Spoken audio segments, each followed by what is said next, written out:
মহানবমীতে কিন্তু এইভাবে চিকেন পোলাও করে নিতে পারো, খেতে বেশ সুন্দর হয়।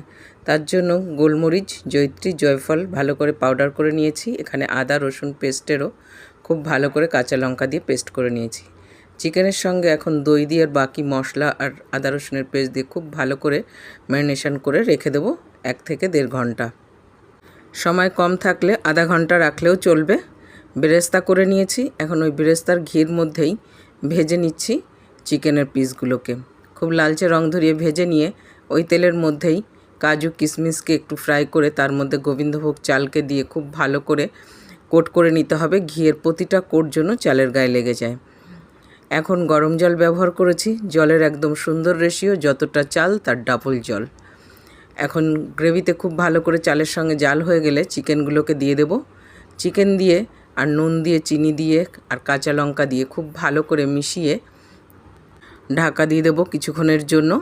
খুব ভালো করে দেখো চালটা কিন্তু সফট হয়ে গেছে। টেস্ট করে দেখলাম নুনটা একটু কম আছে। নুন দিয়ে আবার বেরেস্তা দিয়ে আর যে মশলাটা করেছিলাম সেই মশলাটা দিয়েও খুব ভালো করে আরেকবার মিশিয়ে নিতে হবে। মিশিয়ে আবার ঢাকা দিয়ে আধা ঘন্টার জন্য দম দিয়ে রেখে দেব। তারপরে গরম গরম সার্ভ করেছিলাম।